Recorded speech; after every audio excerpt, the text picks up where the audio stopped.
On the day before Thanksgiving, 1971, a quiet man in a dark suit bought a $20 ticket, hijacked a Boeing 727, collected $200,000 in ransom, and jumped out of the airplane, into a rainstorm over some of the darkest forest in America. He has never been found. Not his body. Not his parachute. Not his name. In the half-century since, American investigators have solved every act of air piracy in the history of commercial aviation. Every single one, except this. The FBI gave the case a code name, NORJAK. The world gave the hijacker a name that was never actually his, D.B. Cooper. This is everything we know for certain, and the three very different ways this story might end. November 24, 1971. Portland International Airport, Oregon, the afternoon before Thanksgiving, the busiest travel window of the year. At the Northwest Orient counter, a man in his mid-40s pays cash for a one-way ticket to Seattle. Flight 305. A 30-minute hop. The fare is $20. The name he gives is Dan Cooper. Witnesses would remember almost nothing about him, because there was almost nothing to remember. A dark suit. A white shirt. A thin black tie.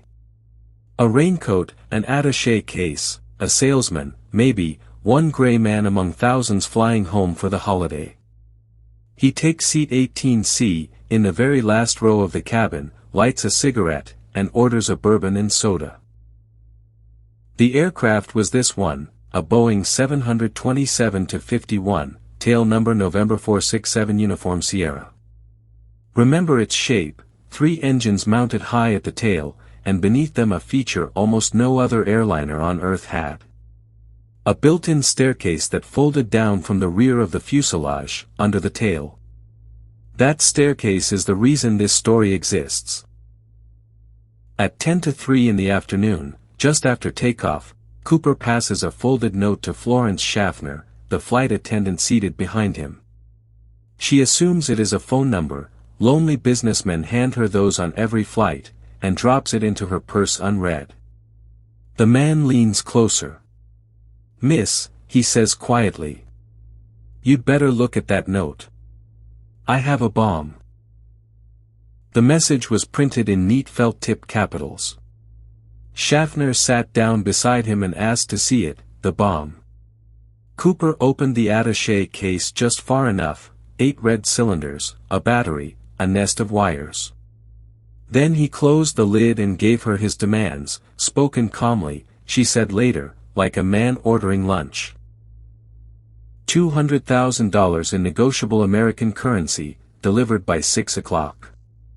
4 parachutes, 2 mains, 2 reserves. And a fuel truck standing by in Seattle. There was no shouting, and there was no panic. Most of the 36 other passengers never learned they were being hijacked at all. They were told the landing was delayed by a small mechanical problem.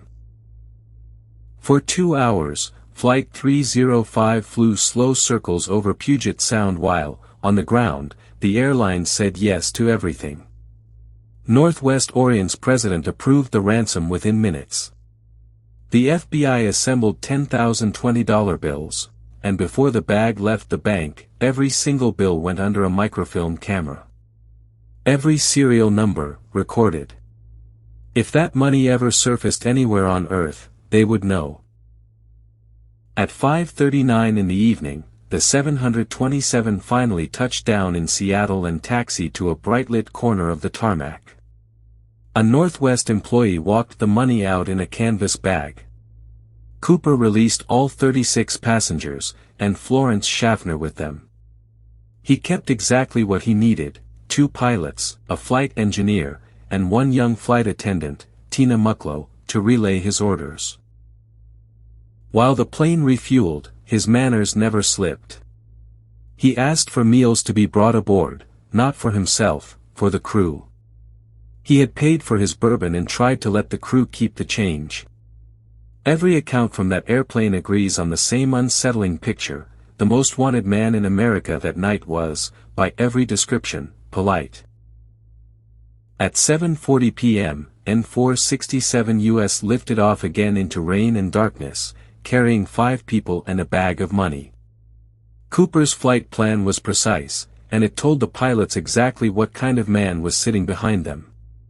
Altitude, 10,000 feet, cabin unpressurized. Flaps at 15 degrees.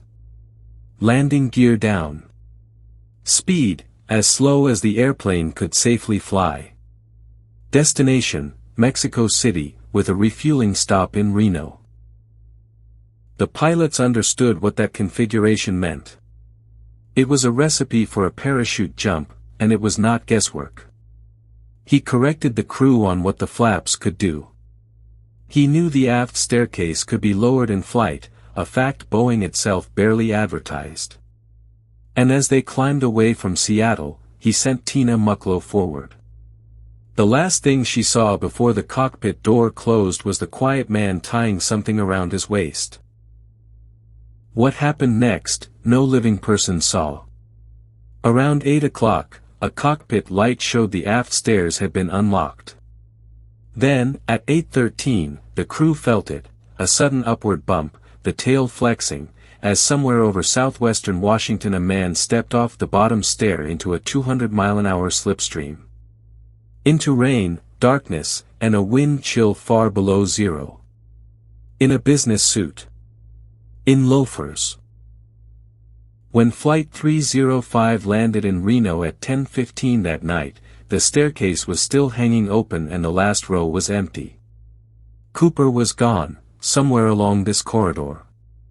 The FBI's best reconstruction put the jump near the Lewis River drainage, north of Portland, hundreds of square miles of ridgelines, canyons and old-growth Douglas fir. In November. In a storm. He left behind exactly 3 things. 2 of the 4 parachutes. A clip-on necktie with a mother-of-pearl tie bar. And one detail investigators have argued about for 50 years, of the 2 chutes he took, one was useless, a training dummy with its canopy sewn shut, handed over by mistake. The other reserve he had sliced open with a pocket knife, cutting away its cords, apparently to lash the money bag to his body. The search began at first light and became one of the largest manhunts in the history of the Pacific Northwest. For 18 days, aircraft swept the drop zone. In the spring, hundreds of soldiers from Fort Lewis walked it yard by yard, for weeks. They found nothing. No canopy in the trees. No body in the ravines. Not one $20 bill. Within days the FBI had a case file, NORJAK, for Northwest hijacking, and a face assembled from the memories of the people who had sat closest to him. This bulletin went out across America, white male, mid-40s, 5'10" to 6 feet, olive complexion, no particular accent. Within 5 years, the Bureau had run down more than 800 suspects. The case was never short of names. It was short of proof. And it was in those first chaotic hours that the world learned the name, the wrong one. A wire reporter garbled a tip, a Portland man with the initials DB had been questioned, and cleared. The hijacker had bought his ticket as Dan Cooper.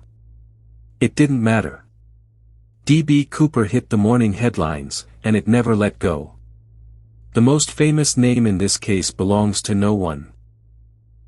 Now pause the story, because this is where the case splits in 2, and stays split for 50 years. Everything about Dan Cooper points in 2 directions at once. For every fact proving he was a trained professional, there is another proving he could not have been. Consider what he knew. He chose the one airliner in American service with a staircase that opens in flight. He knew the exact flap setting that would let a 727 crawl through the sky and stay up. Looking down through cloud at night, he recognized Tacoma. He knew McCord Air Force Base was 20 minutes from the Seattle terminal, and corrected a flight attendant on the point, with a smile. Investigators noted that the 727's rear stairway had a very particular resume. Contract airlines flying for American intelligence had used it over Southeast Asia, dropping men and cargo into the jungle at low speed. Paratroopers knew that staircase. Air crews knew it. Which is why an early FBI profile read, military service, aviation industry, or intelligence work. A man somebody had trained. Now consider what he did not know, or did not care about. No jumpsuit, no helmet, no boots, he jumped as he had boarded, in a raincoat and street shoes.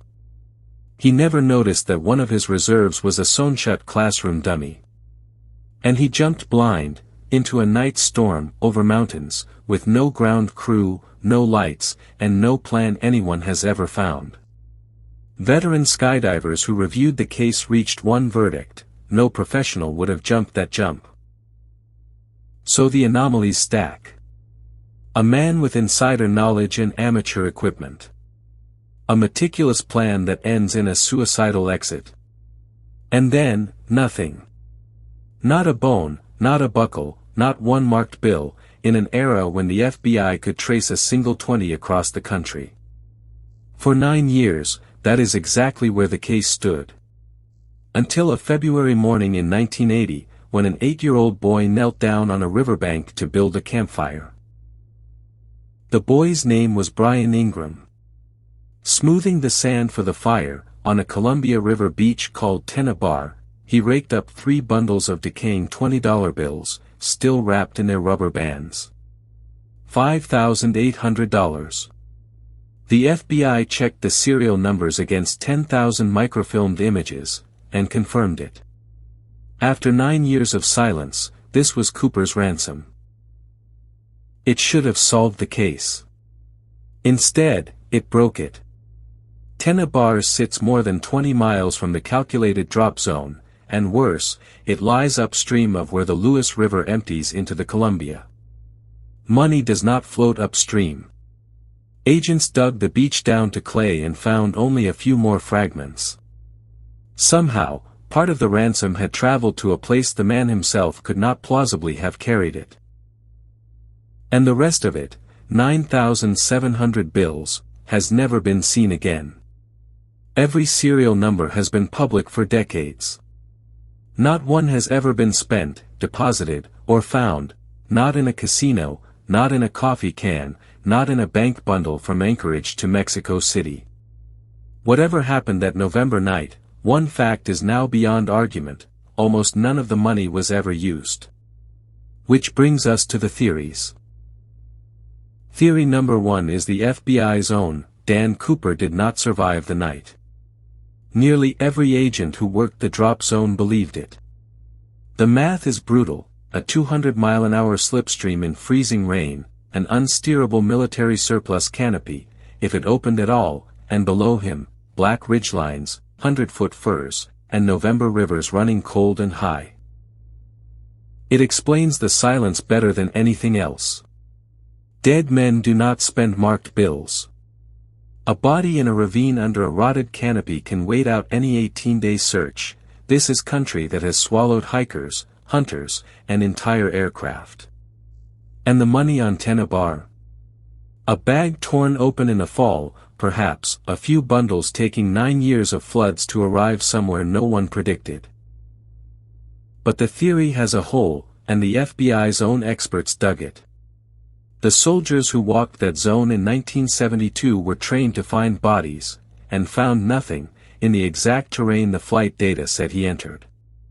And the hydrology never worked. Study after study failed to float a bundle from the Lewis River drainage onto that particular beach. If Cooper died where the numbers say he fell, the money was found in a place the river cannot explain. Theory number 2, the jump was survivable, and he survived it. Before you dismiss that, meet Richard McCoy. 5 months later, in April 1972, McCoy hijacked a United Airlines 727, demanded $500,000, and went out the same aft staircase, at night, over Utah. He landed alive, walked to a road, and drove home. If McCoy could live through it for $500,000, the argument goes, Cooper could live through it for less. McCoy was arrested within days, the money gave him away. And that, say the believers, is the real lesson of the case. Cooper never spent his because he knew. Knew the serials were recorded. Knew the bills were poisoned the moment they left the plane. In this reading, the silence is not death. It is discipline. A man who buried the bag, walked out of the trees, and by Monday morning was somebody's quiet neighbor again. In 1972 the Bureau issued this revised composite. For 50 years, a parade of candidates has been held up against it, paratroopers, pilots, engineers, a flight purser, even McCoy himself. There have been deathbed confessions, family accusations, lie detectors passed and failed. Not one candidate confirmed. A partial DNA profile lifted from the clip-on tie has quietly excluded several, and convicted no one. And the tie itself became the strangest witness in the file. In the 2000s, a team of citizen scientists put it under an electron microscope and found the residue of an unusual workplace, particles of pure titanium and rare earth metals, elements that, in 1971, lived almost nowhere outside aerospace plants and advanced manufacturing floors. A middle manager's tie, seasoned with the dust of an industry that was, that very year, throwing thousands of such men out of work. Which opens the door to theory number 3, the romantic one. 1971 was the year of the Boeing bust. Congress had killed the supersonic transport program, Seattle's aerospace payrolls collapsed by some 60,000 jobs, and unemployment ran higher than any American city since the Depression. That spring, someone rented a billboard by the airport road, "Will the last person leaving Seattle, turn out the lights?" In this telling, Dan Cooper was not attacking an airline.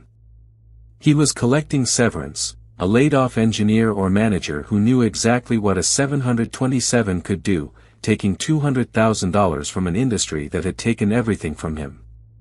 It would explain the flap settings, the staircase, the titanium on the tie, and the fact that he hurt no one, and even asked that the crew be fed. There is even a wink in the alias. Dan Cooper is the hero of a French-language comic book, a Canadian Air Force test pilot who, in one issue, makes a parachute jump with a ransom in the storyline. The comic was never sold in the United States. Whoever chose that name may have lived in Europe or Canada, one more door the FBI never managed to close. But be clear about what this theory is, a pattern that fits, built from poetry and coincidence. The file contains not one document that confirms it. On July 8, 2016, after 44 years and one of the longest active investigations in its history, the FBI formally closed NORJAK. 60 volumes of files. Over 1,000 names. The Bureau keeps the tie, the money, and the sketches, and it asks the public, politely, to stop writing in, unless someone finds the parachute. Or the money. The public did not stop. Every few years bring a new suspect, a new confession, a new documentary, a new dig on a riverbank. Amateur teams still work the watersheds east of the drop zone every summer. In recent years, researchers have claimed fresh particle matches from the tie, and even a recovered parachute, claims, for now, is all they are. The case will not stay buried, because it is the perfect crime story, the only one with no ending. So here is everything we know for certain. A man told a crew his name was Dan Cooper. He hurt no one. He collected $200,000, stepped off the back of a moving airliner into a November storm, and from 8:13 p.m. on November 24, 1971, to this minute, no verified trace of him has ever been found. Except $5,800, in a sandbank that should not have been able to hold them. Everything else, everything, is theory. So make your choice. Theory 1, the forest kept him, and the bones of Dan Cooper are still out there under 50 winters of needles, 20 minutes from an interstate. Theory 2, he folded his raincoat, kept his discipline, and died an old man with the greatest story never told. Theory 3, Boeing built him, and a comic book named him. Tell me in the comments, 1, 2, or 3. And subscribe before you go, because every story on this channel ends the same way, where the trail stops, and the questions start. At the last coordinate.